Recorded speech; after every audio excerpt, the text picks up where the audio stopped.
Jacqueline de Romilly, c'est une helléniste française, c'est-à-dire une spécialiste de la langue et de la civilisation grecque. Elle s'est notamment penchée sur la guerre du Péloponnèse, le grand ouvrage de Thucydide, qui rappelle l'épisode ayant opposé vers 420 avant Jésus-Christ Athènes à Sparte. Jacqueline de Romilly est une femme qui s'est aussi beaucoup engagée pour analyser les problèmes que rencontre notre système éducatif et pour défendre l'apprentissage du grec. Elle a été la deuxième femme élue à l'Académie française après Marguerite Yourcenar, et Alain Peyrefitte, dans son discours de réception, analyse ce combat pour l'éducation. Écoutez comment il rappelle ce que Jacqueline de Romilly dit être la joie d'apprendre. Y a-t-il une joie plus grande que de faire comprendre aux autres ce que l'on aime, dites-vous? Un professeur a, pendant qu'il parle, l'âge de ses élèves ou de ses étudiants. C'est un coup qui s'attrape, dites-vous, de cette étonnante métamorphose. Vous rappeliez un jour que le professeur avait un côté comédien. Pourquoi? Parce que tout enseignement impose de capter l'écoute, de surprendre, d'amuser pour instruire.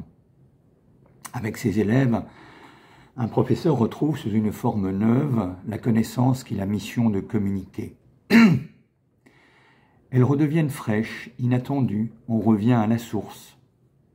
Il faut leur apporter, dites-vous, à vos élèves, ce qu'ils ne peuvent ni inventer, ni désirer apprendre, mais sans quoi ils ne pourront rien faire, c'est-à-dire le goût de l'effort, l'appétit de la culture.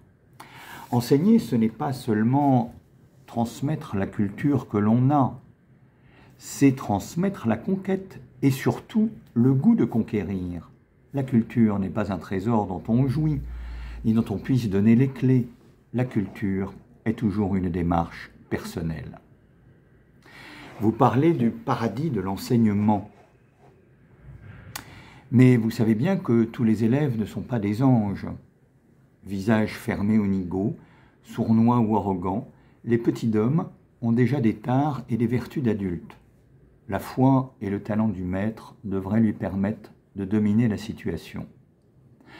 Vous montrez également que l'attitude des élèves est aussi décisive que la qualité des maîtres. Liberté et responsabilité, cela se conjugue avec ordre et respect mutuel.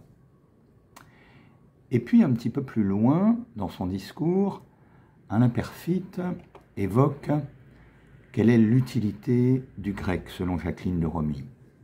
À quoi ça sert le grec?